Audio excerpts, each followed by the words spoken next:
Saya udah ketemu ada ustadz stres, gila udah miring. Ngomong-ngomong sendiri, kayak ceramah sendiri. Pengen terkenal, posting sendiri. Ya, nge-like sendiri. Lah nggak ada yang nge-like. Paling teman dia aja, ponakan dia.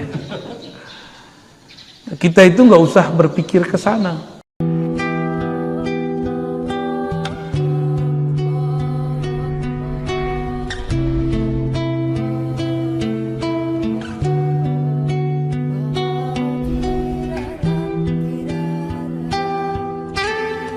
Mari kita baca surah Al-Fatihah. Semoga Allah membuka pikiran kita semua, memberkahi pengarang kitab ini, dan menyampaikan salawat kita kepada baginda Rasul SAW. Al-Fatihah.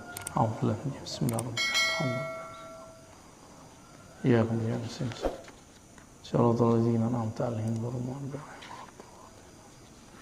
Bismillahirrahmanirrahim. Ya ayyuhalladzina amanu isbiru wa sabiru. Nah, ini akhir dari surat ketiga, surah Ali Imran. Wahai orang beriman, jadi yang dipanggil untuk sabar itu cuma yang beriman. Ya alladzina amanu isbiru, wahai orang beriman, isbiru, bersabarlah, bertahanlah. Wasabiru, dan berwasiatlah satu sama lain dalam kesabaran. Nah, jadi kalau di rumah tangga, kadang kita yang sabar, kadang pasangan kita yang sabar.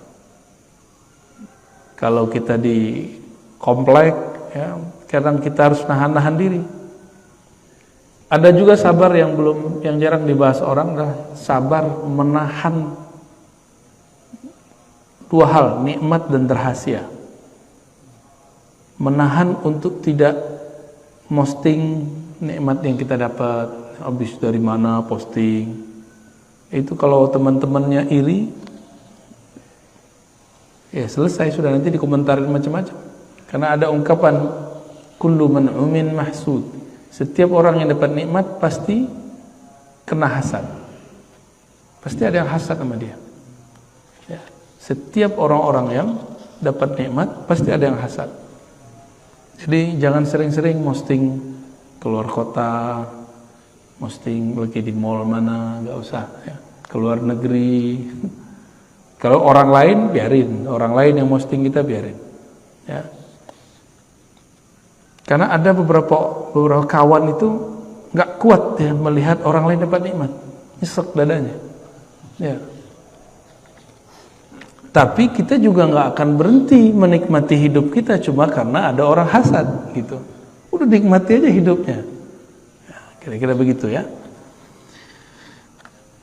Jadi tadi udah banyak istilah sabar tuh. Lalu ada sabar yang tadi as-sabru 'alal asrar. Sabar untuk tidak menyebarkan rahasia illa inda ahli, kecuali kepada ahlinya.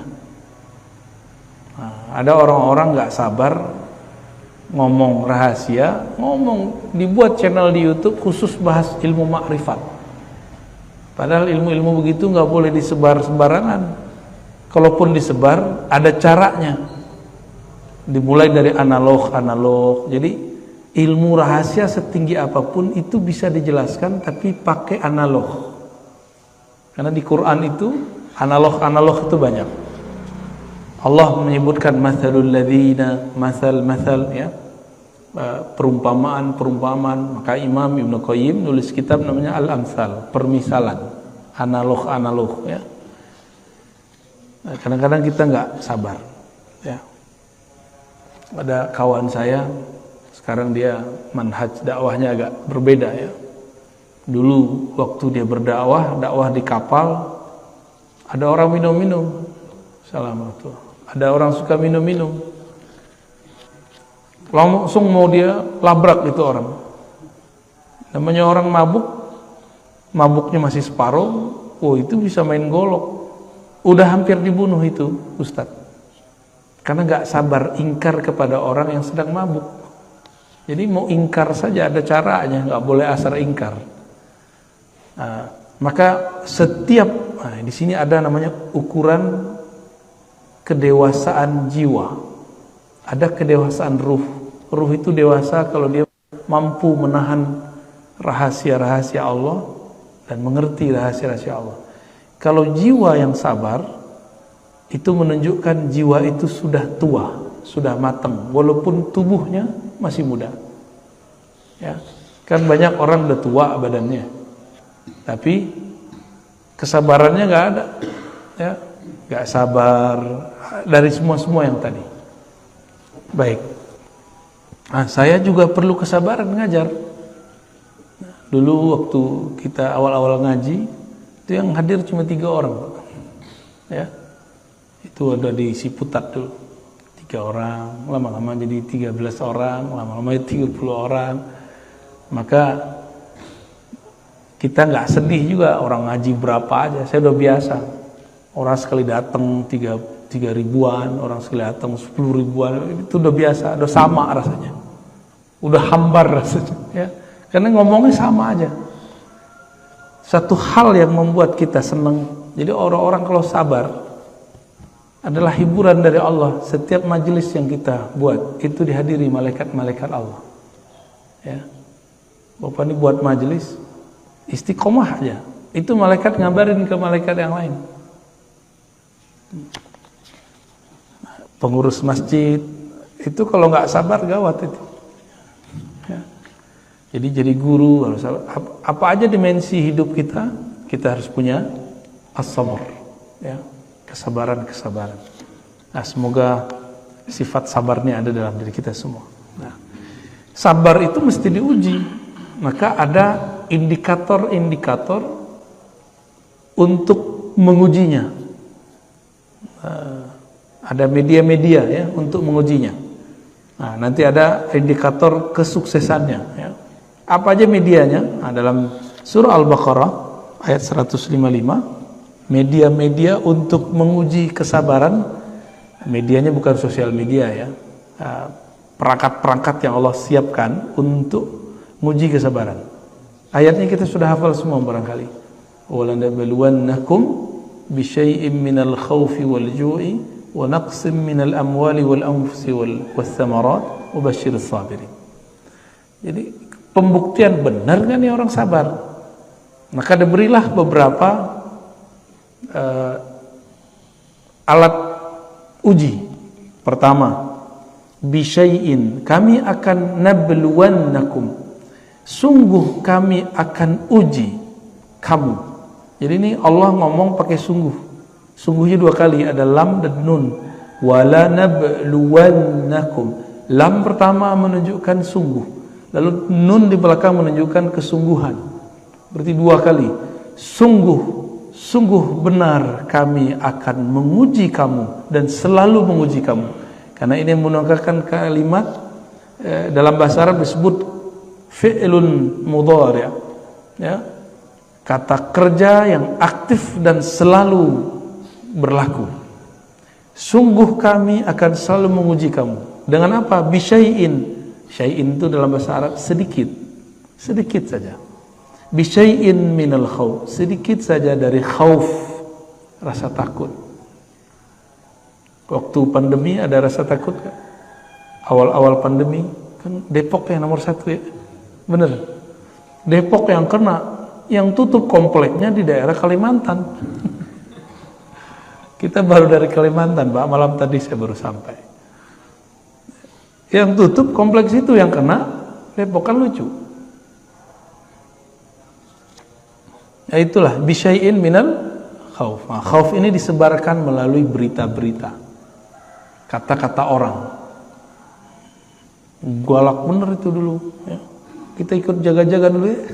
Komplek kita paling ini, kalau komplek Pak RT Pengasinan aman nih, Pak Fahmi.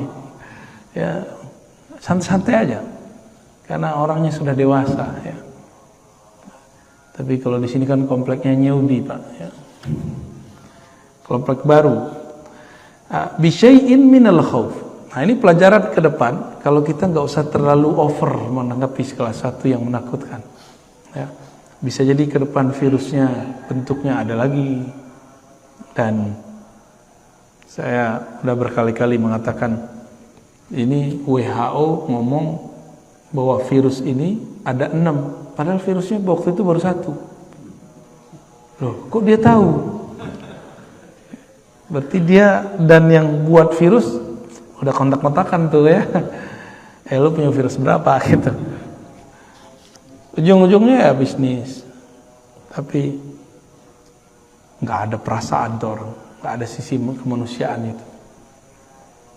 Dan ini yang disebut kerusakan jawra, zulma, kerusakan yang di muka bumi yang itu rata, nggak ada satu negara kecuali kena, nggak ada pak negara yang aman, semuanya kena, minimal kena beritanya. Wal ju', lapar. Nah ini berat ini. Ya. Saya masih ingat waktu pandemi itu sudah memuncak. Puncaknya bukan di angka pandemi, tapi di dompet. Apa kata kawan saya? Biarlah kami berperang dengan perut daripada berperang dengan virus. Virus biarin. Tapi kalau mau perut kami nggak kuat. Akhirnya keluar dari itu, semua penjagaan menjadi ditabrak semua. Tapi kasihan ya, itu benar-benar menegangkan saat-saat itu. Kita takut ketemu orang. Masjid ini masih ingat kita buat majelis ya waktu itu ya, buat majelis tajwid.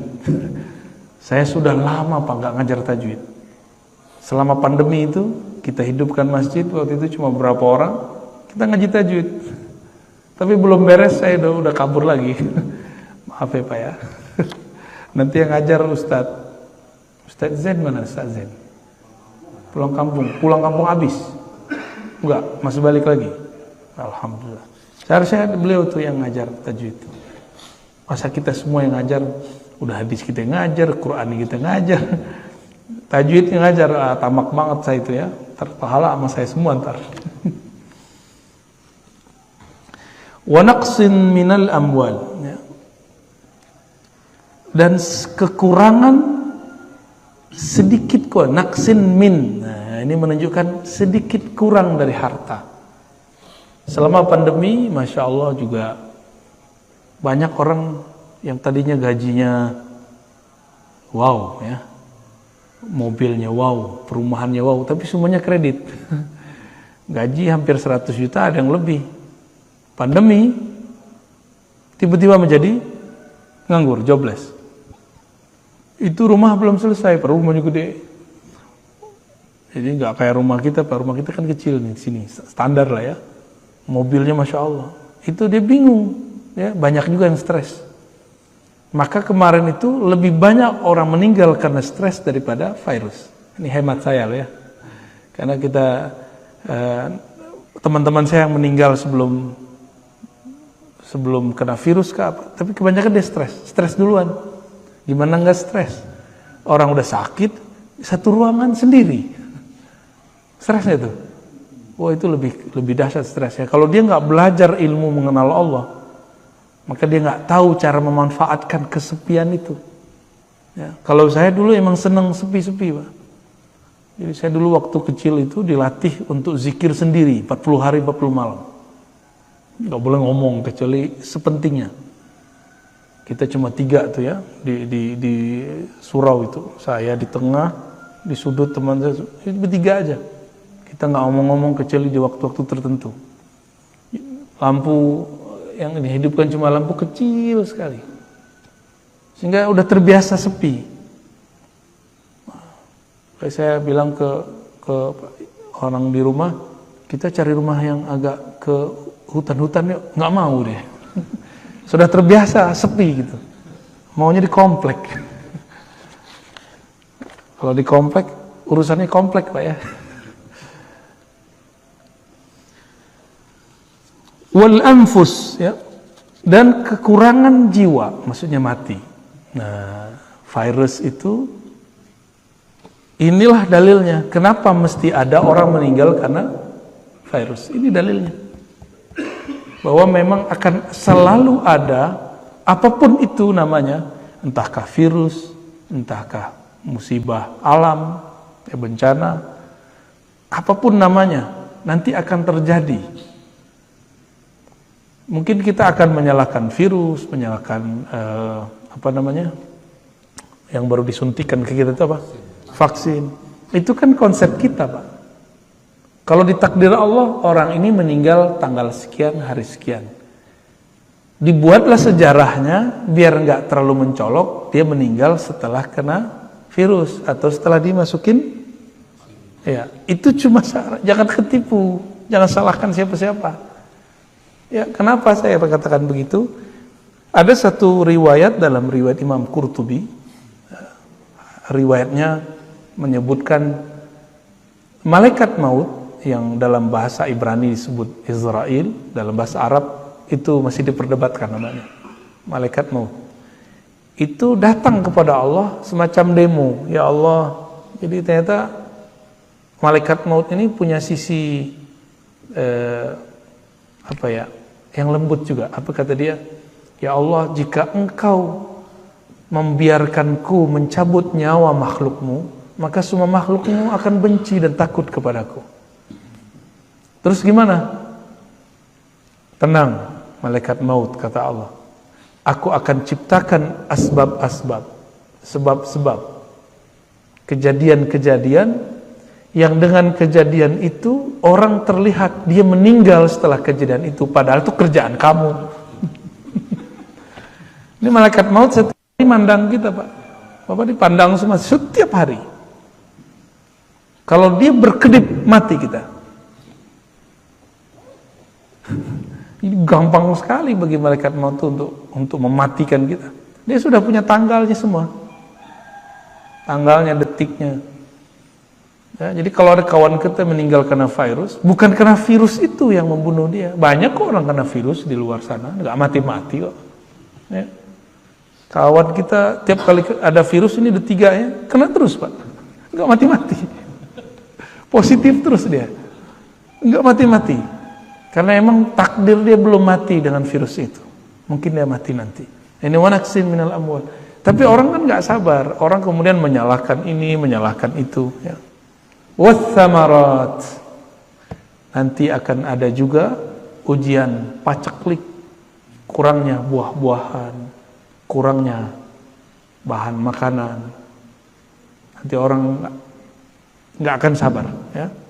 Berarti ada berapa perangkat-perangkat alat uji kesabaran. Satu, khauf, berarti psikis. Ju, fisik, lapar. Harta berkurang, berarti fisik. Materi, al-anfus, juga fisik manusia. Jadi ujian terberat itu justru psikologi. Ya, psikologi kita yang dihancurin. Maka dimulai dengan kata khauf. Lapar nomor 2. Maka hati-hati konsumsi berita. Alhamdulillah saya sudah nggak nonton berita, Pak. Kalau orang ngasih tahu, kamu udah lihat belum berita ini? Baru kita cari di YouTube. Jadi saya nonton berita itu lah di YouTube. Jadi nggak mau membuat kita terpapar setiap hari dengerin berita. Itu kan konyol orang hidup hari ini. Ya, menurut saya itu kekonyolan. Untuk apa dia dengerin sesuatu yang nggak penting dia dengerin? Kan buang-buang memori. Ngapain nggak dengerin Quran aja, dengerin ngaji aja? Ya. Kan sama aja kan dapat berita. Ini berita dari Allah, ini berita dari makhluk. Pilih mana?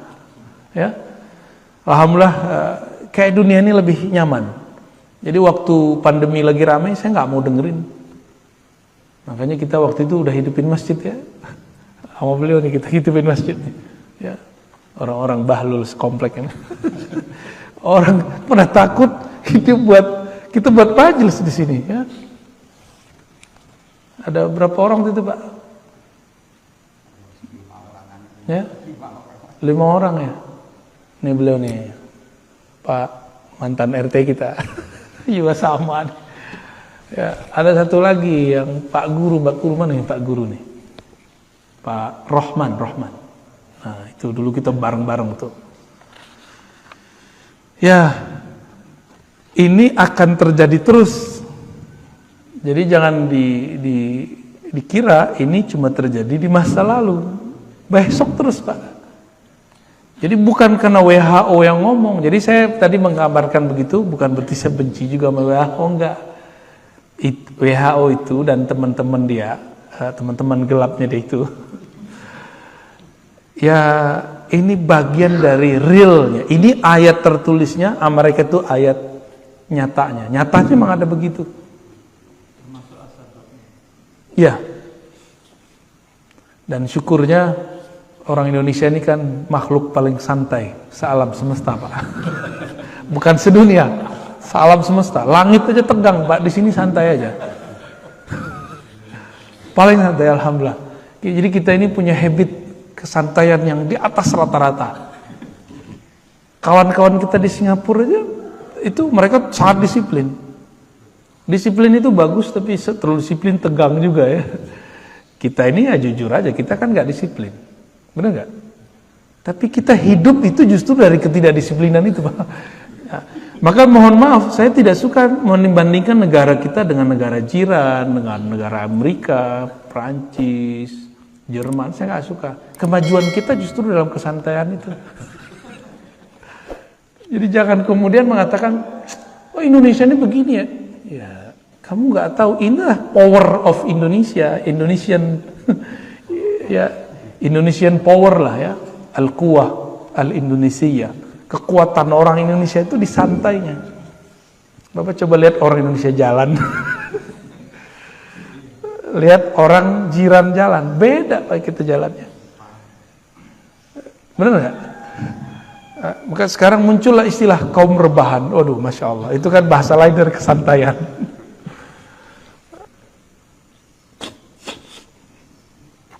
Dan saya menikmati itu ya. Tapi sesantai-santainya dia harus punya waktu serius.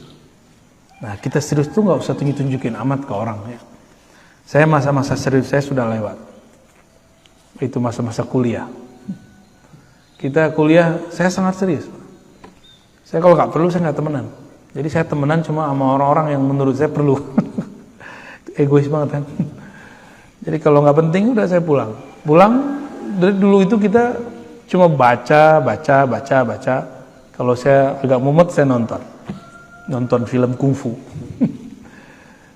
Nanti udah selesai masuk terus, begitulah terus. Jadi hidup itu kayaknya begitu aja. Cuma emang itu saya niatkan untuk masa depan. Jadi bagi saya biarlah tidak kerja sambil kuliah. Saya sabar dulu duit sedikit. Sabar dulu nggak pacaran, kan kawan kita nggak sabar, dia pacaran duluan. Sabar dulu, ya. Sabar semua orang jalan-jalan, kita nggak jalan-jalan. Untuk apa? Saya berpikir masa setelah kita nanti setiap hari itu kesibukan akan nambah. Mumpung masih jomblo, belum ada tanggungan, kita latih. Dan alhamdulillah, ini waktu saya membaca sudah hampir nggak ada sekarang. Tapi alhamdulillah kalau ngajar nggak perlu persiapan lah. Karena yang mau kita ajarin itu yang dulu kita baca semua.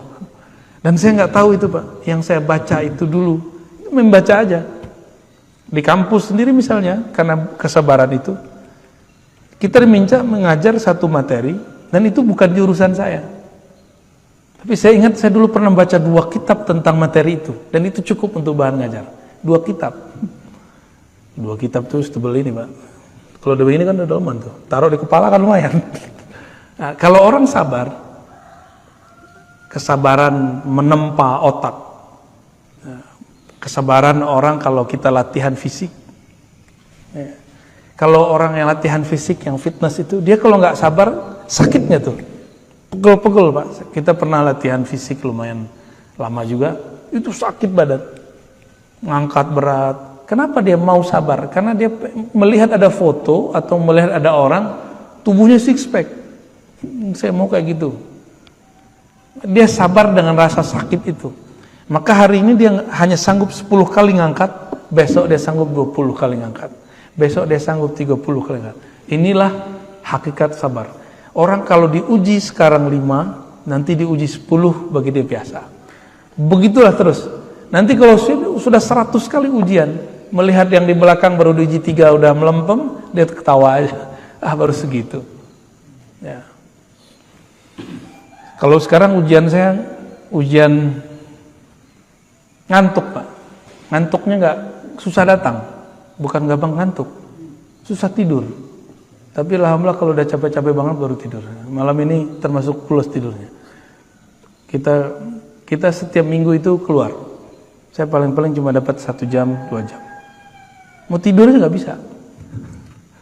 Jadi ternyata orang tidur itu harus rileks. Nah, ketemu lo polanya. Oh, harus rileks. Dalam rileks itu kita bisa tidur walaupun cuma beberapa saat. Rileks itu kalau bagi psikolog mungkin dengan cara conditioning. Tapi kita kan belajar zikir. Ternyata dengan zikir itu lebih dahsyat. Gitu. Maka orang yang tidurnya 1 jam, tapi dalam zikrullah itu sama seperti orang yang tidur 8 jam. Ini dia saksinya nih. Ya. Udah nyaksiin kalau kita kurang tidur kita biasa aja. Innama yuwaffas sabirun. Nah, sebelumnya ada lafaz wabasyiris sabirin. Dan beri kabarlah, kabar gembira terhadap orang-orang yang sabar. Kenapa?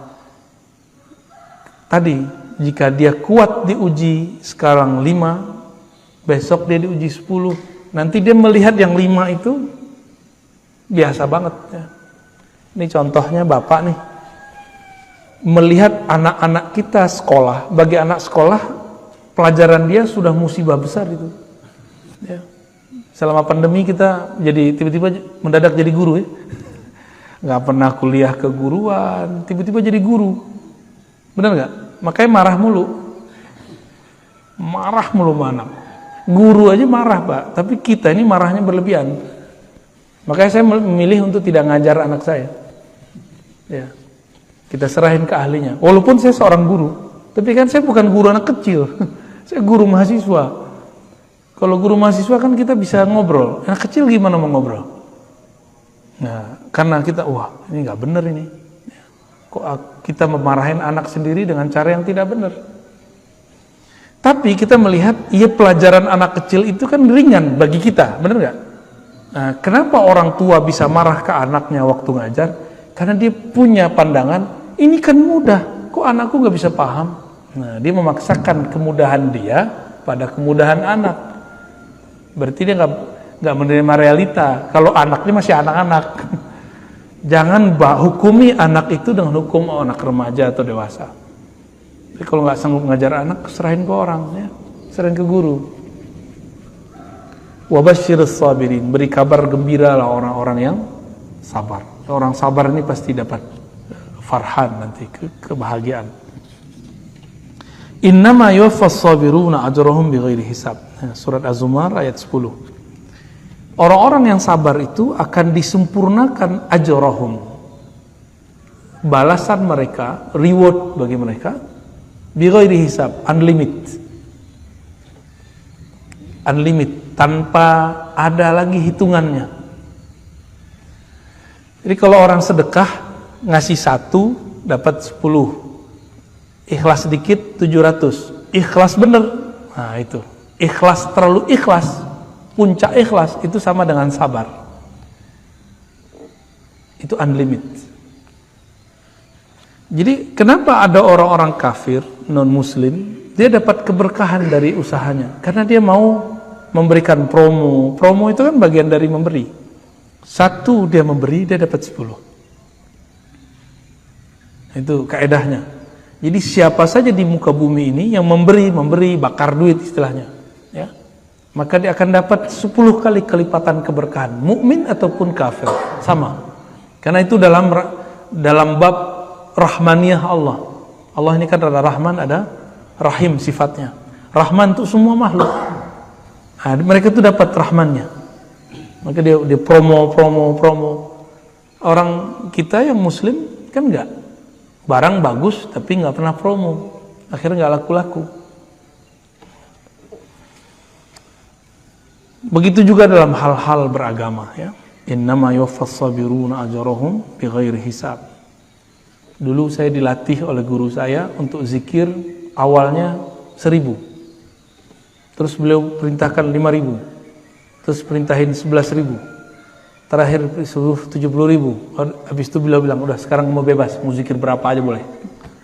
Jadi ternyata angka-angka ini cuma latihan. Udah zikir, pernah ngitung zikir nggak Pak? Nabi kan ngajarin 33, 100, 70 ya. Itu kan latihan-latihan semua. Pagi 100 itu satu zikir. Kalau kalimatnya ada 5, ada 500. Berarti 500 kali kita melatih. Kalau kalimatnya 10, udah 1000. 1000 kali kita menyebut nama Allah. Ternyata latihan-latihan ini dilakukan oleh istri-istri Nabi. Juwairiyah, Sofiyah, sahabat Nabi, Abu Hurairah. Itu mereka punya alat tasbih untuk latihan zikir. Cuma sekarang orang udah jelas riwayatnya begitu, mereka kemudian karena dari awal sudah anti tasbih, akhirnya mengharamkan itu dan sibuk di situ. Padahal intinya zikir, bukan di tasbih, nggak pakai alat tasbihnya. Jadi kita kadang-kadang gagal fokus. Ya, yang penting itu zikir. Masalah cara itu terserah. Boleh pakai tangan, boleh pakai biji, karena itu ditunjukkan semuanya dalam hadis Nabi. Ya. Adapun orang yang melarang, dia salah terjemah riwayatnya. Di riwayat itu kan Nabi ngomong, maukah engkau aku tunjukkan yang lebih afdol daripada menghitung pakai tasbih, pakai alat biji? Aku tunjukkan yang lebih afdol. Nabi nggak bilang itu tidak benar, kamu nggak boleh pakai biji tasbih, nggak. Nabi cuma mengatakan yang lebih afdol. Maka muncullah kalam. Tadinya sahabat Nabi baca subhanallah bihamdi subhanallahil azim. Itu zikirnya. Dibaca oleh beliau, istri Nabi Juwairiyah dan Sofiyah 4000. Jadi bijinya 4000. Itu biji ditumpuk 4000, Pak. Dulu kan belum ada, belum digabung pakai tali dulu. Jadi belum ini subhanallah bihamdi subhanallah bihamdi subhanallah 4000 biji tasbih. Ternyata dalam ilmu zikir, jadi ilmu zikir ini beda dengan ilmu fikih. Ilmu zikirnya ada kurikulumnya. Kurikulum pertama menghitung. Hitung dulu, sabar nggak hitung. Setelah istri beliau matang dalam menghitung, maka beliau mengajarkan kurikulum berikut yang lebih tinggi daripada menghitung. Nih zikirnya. Subhanallah bihamdi ada khalqihi wa zinata arsyihi wa midada kalimati. Engkau jika baca ini sama dengan zikir 4000. Jadi dalam bab tentang keilmuan zikir, ada satu zikir kelipatan 4000. Jadi saya ngitungnya satu lafaz ini sama dengan 4000, bahkan lebih. Tapi sebelum sampai ke situ, kita harus ngerti dulu, harus jalanin dulu yang ini. Gitu. Kami dulu dapat tugas meneliti hadis. Kalau sekarang, kalau tahu caranya Pak, meneliti hadis cukup pakai Google. Di Google itu nggak selamanya juga jelek ya. Ya, kalau bagi saya peneliti itu hadis-hadis itu kita teliti. Awal-awal saya dulu belajar meneliti hadis itu manual. Masuk ke perpus, cari pengarangnya, kumpulkan 10 kitab. Kita cari satu-satu manual, dan itu nikmatnya bukan main. Kesabaran mencari itu nggak tahu ada apa istilahnya? Kalau orang bahagia itu hormon endorfin apa namanya? Ya, tiba-tiba itu terasa ada kecanduan di situ. Jadi orang olahraga itu kan badannya kemudian mengeluarkan hormon itu, hormon bahagia. Sama dengan orang berlelah-ria dalam bekerja, berpayah-payah dalam meneliti, dia akan mencoba, akan merasakan itu. Lalu kami baru menggunakan aplikasi. Dulu belum ada di Google, belum banyak. Pakai aplikasi. Terakhir sekarang aplikasi itu udah masuk ke Google, Play Store segala macam. Tinggal search langsung keluar. Kalau nggak tahu kaidah awal, kita nggak bisa mengetahui ini hadis gimana. Karena di Google banyak sekali. Sama kayak orang ahli saham melihat yang itu dia ngerti kan, nah pasang nih, kan gitu. Kami juga gitu Pak. Kalau sudah mengerti manualnya, yang ini nanti kita tahu, ini hadis ini sahih, ini nggak sahih. Cuma sekali lihat cukup. Seperti dokter yang mengerti medical check up. Kalau kita ngelihat hasil medical check up, ngerti nggak? Nggak ngerti. Tapi kalau dokter, oh kamu jantungnya masalah. Kayak dukun aja dia. Ya. Kalau orang Cina dulu kan pegang tangan. Oh ini livernya masalah nih. Jadi medical check up-nya beda-beda cara. Sama orang yang sudah belajar sabar dalam alat-alat yang manual ini, dia akan mudah mendapatkan yang itu. Ini yang disebut wabasyiris sabirin. Beri kabar gembira orang-orang yang sabar. Lalu ada ayat walaman, ini belum masuk hadis nih ya. Walaman sabara wa ghafara inna dzalika lamin azmil umur. Dan sungguh orang yang sabar wa ghafara. Ghafara ini mengampuni. Allah itu kan ghafur. Nah, inilah ayat yang mengajarkan Allah itu punya nama sabur, ghafur, sabur penyabar, ghafur pengampun. Lalu dijadikan kata kerja, ini dia. Jadi Allah itu nyuruh kita meniru sifat-sifat dan namanya yang pantas ditiru. Nah, di sini ada dua yang ditiru, sabar dan ghafar. Allah itu menyebut dirinya sabur. Maksud Allah penyabar itu apa? Allah setiap hari dikhianati, Allah setiap hari ada orang yang kurang ajar sama Allah banyak nggak? Tiap hari. Allah sabar nggak? Allah sabar. Masa kita nggak sabar? Ya, maka kita ini kalau ada orang kurang ajar sama kita, jangan langsung ditanggapin. Ya. Biasa aja Pak, santai aja. Ya.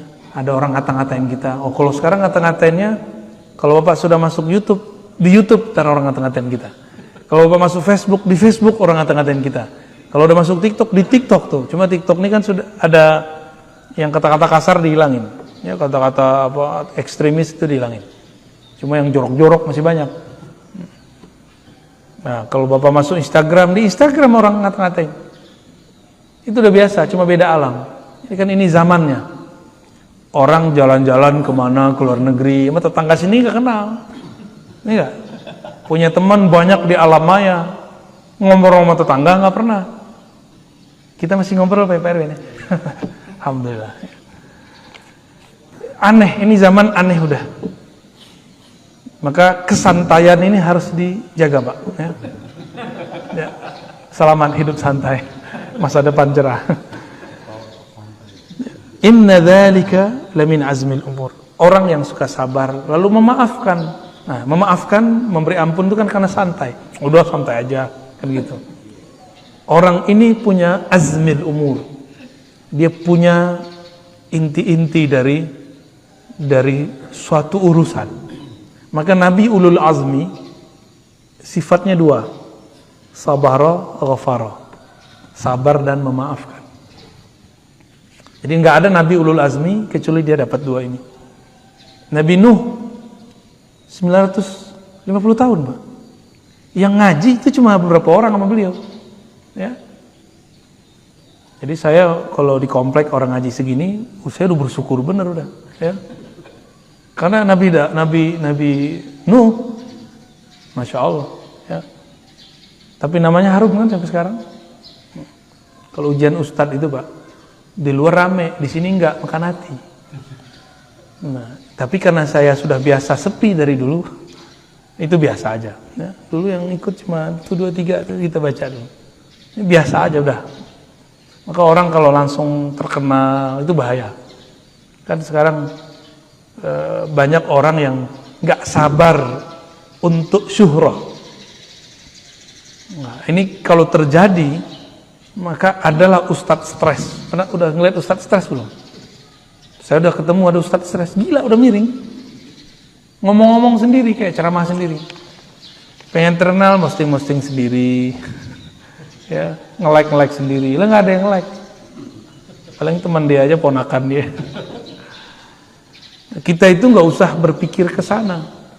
Kita itu berpikir apa yang bisa kita buat. Nah, mau sabar di situ, maka disebut punya azam. Nah, Nabi Nuh itu disebut Nabi ulul azmi karena dia nahan itu 900-an tahun.